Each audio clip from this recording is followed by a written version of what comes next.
मैं Narendra Kumar Sharma, associate professor history, government college Deogarh, district Rajsamand. छात्रों, इस व्याख्यान में हम द्वितीय प्रश्न पत्र मध्यकालीन भारत के इतिहास के एक प्रतापी सुल्तान मोहम्मद बिन तुगलक के विषय में चर्चा करेंगे। खिलजी वंश के पश्चात जो महत्वपूर्ण शासक दिल्ली की गद्दी पर बैठा वो मोहम्मद बिन तुगलक था। तुगलक के विषय में इतिहासकार दो भागों में विभक्त हैं।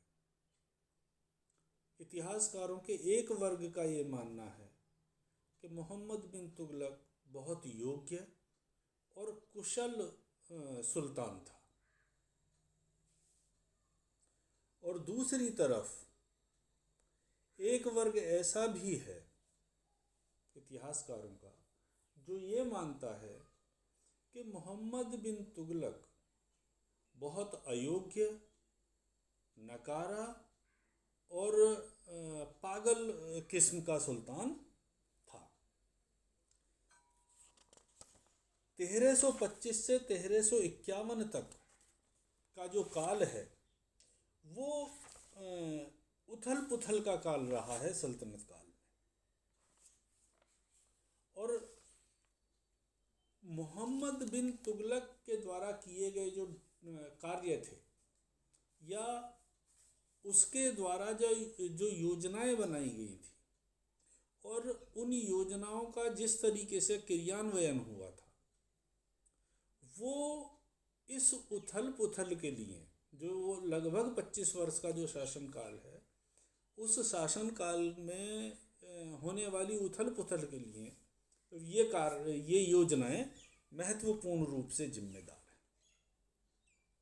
तो और मोहम्मद बिन तुगलक अपनी योजनाओं के लिए ही इतिहास में जाना जाता है। अब वो योजनाएं सफल हुई, असफल हुई, किन कारणों से असफल हुई तो किन कारणों की वजह से असफल हुई, ये अलग विषय है। लेकिन महत्वपूर्ण विषय ये है कि उसने इस तरीके की कुछ योजनाएं बनाई और इन योजनाओं से ये पता चलता है कि मोहम्मद बिन तुगलक प्रतिभाशाली शासक था। वो उसकी जो सोच थी वो सोच अद्भुत थी, लेकिन उस सोच में जो एक बड़ी कमी थी वो व्यावहारिकता का उसकी सोच में अभाव पाया जाता है। खैर, कुल मिला के हम यहाँ बात करेंगे मोहम्मद बिन तुगलक और उसकी योजना, और उस इन योजनाओं में जो महत्वपूर्ण योजनाएं हैं वो 3 मानी गई हैं। एक, उसका राजधानी परिवर्तन। दूसरा, सांकेतिक मुद्रा का प्रचलन। और तीसरा, दोआब में कर निर्धारण। तो ये तीनों योजनाएं हालांकि राज्य की भलाई के लिए बनाई गई थी और क्रियान्वयन इन योजनाओं का किया गया था, लेकिन जब इतिहासकार मोहम्मद बिन तुगलक का मूल्यांकन करते हैं तो उस मूल्यांकन में ये पता चलता है कि ये योजनाएं पूरी तरीके से असफल रही। जिस शासक को लोग दूरदर्शी शासक कहते थे, कुशल शासक कहते थे, उसने सर्वप्रथम जो डिसीजन लिया या सबसे महत्वपूर्ण जो डिसीजन लिया अपने शासनकाल का, वो जो डिसीजन था वो था राजधानी का दिल्ली से देवगिरी स्थानांतरण, यानी राजधानी का परिवर्तन। अब वो परिवर्तन अनेक प्रकार से किया जा सकता था।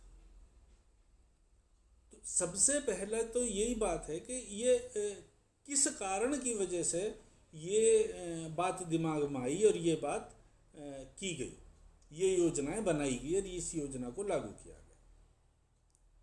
तो एक विचार तो ये है कि जो दिल्ली है वो तुगलक साम्राज्य के केंद्र में नहीं है। मतलब दिल्ली जो शहर है वो साम्राज्य के केंद्र में स्थित नहीं है, और राजधानी होने के कारण तुगलक का ये मानना था कि राजधानी साम्राज्य के केंद्र में स्थित होनी चाहिए, जिससे साम्राज्य के सभी हिस्से लगभग समान दूरी के पे हों, जिससे साम्राज्य का जो कार्य है वो सुचारू रूप से चल सके। तो ये विचार कोई गलत विचार नहीं था। दूसरी तरफ तुगलक का ये भी मानना था कि जो दिल्ली है वो विदेशी आक्रांताओं के आक्रमण से की दृष्टि से सुरक्षित नहीं है। हम सल्तनत काल में देखते हैं कि दिल्ली को लगातार मंगोलों के आक्रमणों का सामना करना पड़ा, और इन आक्रमणों के चलते दिल्ली लगातार विदेशी आक्रांताओं के निशाने पर रही, क्योंकि आक्रांताओं का ये मानना था कि जब किसी सल्तनत के या साम्राज्य की राजधानी पर आप अधिकार कर लोगे तो बाकी जो हिस्सा है वो अपने आप हस्तगत हो जाता था, या बाकी जो साम्राज्य है, बाकी जो सल्तनत है, वो सल्तनत अपने आप विदेशी सत्ता के अधीन आ जाती थी। तो इसके चलते भी तुगलक की ये सोच थी कि जो राजधानी है वो ऐसी जगह स्थित हो जो विदेशी आक्रमण से सुरक्षित भी रहे। फिर एक मत ये था, विशेष रूप से जो सरहिंदी है जिसने तारीख मुबारक शाही लिखी है, उसका ये मानना है कि मोहम्मद बिन तुगलक अपनी हिंदू जनता से नाराज था और वो उस जनता को दंड देना चाहता था, और इसी कारण से उसने राजधानी दिल्ली से देवगिरी शिफ्ट की। हालांकि आशीर्वादी लाल श्रीवास्तव इस मत से सहमत नहीं है। उनका ये कहना है कि भाई दंड देने के तो बहुत सारे तरीके होते हैं, और उन तरीकों में से इस तरीके का जो दंड है वो स्वीकार करना निहायत ही मूर्खतापूर्ण काम है। तो इस कारण को वो बहुत ज़्यादा महत्व नहीं देते। फिर एक राजधानी परिवर्तन के लिए जो एक अन्य कारण गिनाया जाता है, उसके विषय में ये कहा जाता है कि क्योंकि दिल्ली से दक्षिण के जो राज्य हैं वो बहुत ज़्यादा दूर है पड़ते हैं, और इन सूबों वो ये जो सूबे हैं दक्षिण के, वो लगातार इस प्रयास में रहते थे कि किसी भी प्रकार से केंद्रीय सत्ता से बाहर हम हो जाएं, उनके अधिग्रहण से हम निकल जाएं। तो उन्हें पूर्ण रूप से अपने नियंत्रण में रखने के लिए संभवतः मोहम्मद बिन तुगलक ने ये सोचा होगा कि राजधानी ऐसे स्थान पे हो जहाँ से आसानी से सभी सूबों पर निगाह रखी जा सके या सभी सूबों पर अपना नियंत्रण स्थापित किया जा सके। फिर एक अन्य कारण बताते हुए राजधानी परिवर्तन के लिए जो इतिहासकार हैं उनका ये कहना है कि जो दोआब का क्षेत्र है, जो सबसे ज़्यादा हरा भरा और उपजाऊ क्षेत्र था, ये क्षेत्र उस काल में अकाल की गिरफ्त में आ गया था। इस क्षेत्र में निरंतर अकाल पड़ रहे थे। परिणाम स्वरूप जो अमीर वर्ग था, जो इस क्षेत्र के सरदार वर्ग था, वो कठिनाई महसूस कर रहा था। और इनकी कठिनाई को दूर करने के लिए अलाउद्दीन मोहम्मद बिन तुगलक ने ये सोचा कि भाई राजधानी को परिवर्तन कर दिया जाए। अब इन सब कारणों को लेकर ये कार्य किया गया और योजना बनाई गई और इसके लिए देवगिरी को सर्वाधिक उपयुक्त स्थान समझा गया। और ये कोई बुरी योजना भी नहीं थी। अगर सोच की दृष्टि से देखा जाए तो मोहम्मद बिन तुगलक की ये योजना बुरी नहीं थी, गलत नहीं थी। लेकिन दिक्कत क्या है? दिक्कत हुई इसके क्रियान्वयन में। जब ये डिसीजन कर लिया गया कि भी राजधानी को शिफ्ट करना है, तो एक आदेश ये दिया गया कि दिल्ली की तमाम जनता, चाहे उसमें वृद्ध हों, चाहे उसमें बालक हों, चाहे उसमें महिलाएं हों, वो अपने सारे सामान के साथ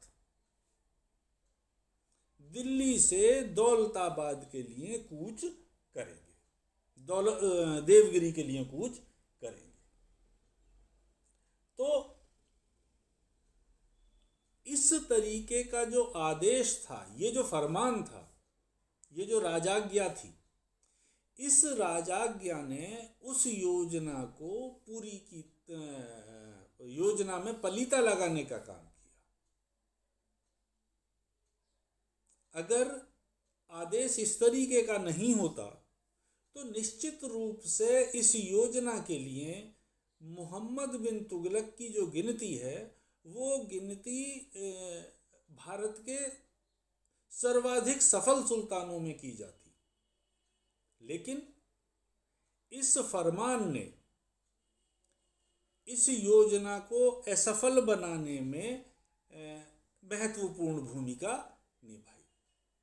इस फरमान के चलते दिल्ली की जनसंख्या ने बहुत सारे कष्ट उठाए और जब दिल्ली से देवगिरी के लिए लोगों ने प्रस्थान किया तो रास्ते में बहुत सारे लोग, बूढ़े लोग, बच्चे लोग, महिलाएं भूख से, प्यास से और अन्य कारणों से मारे गए। बहुत सारा उनका नुकसान हुआ और परिणाम स्वरूप जो मोहम्मद बिन तुगलक था वो जनता की निगाह में अलोकप्रिय भी हो गया। और फिर जब ये सारे लोग दौलत देवगिरी पहुँचे तो वहाँ पहुँचने के पश्चात ये एहसास हुआ कि भाई इस तरीके का डिसीजन नहीं लेना था, पब्लिक को शिफ्ट नहीं करना था। तो पुनः ये आदेश दिया गया कि अब ये सारे लोग वापस दिल्ली चले जाएं, क्योंकि वो ये योजना असफल हो गई थी। तो कुछ तो जाते में चले गए और कुछ आते में, वापसी में। तो इस तरीके से जो ये राजधानी परिवर्तन का जो काम था वो सबसे ज़्यादा महत्वाकांक्षी योजना थी मोहम्मद बिन तुगलक की और सर्वाधिक बुरी तरीके से ये असफल हुई। और इस असफलता के पीछे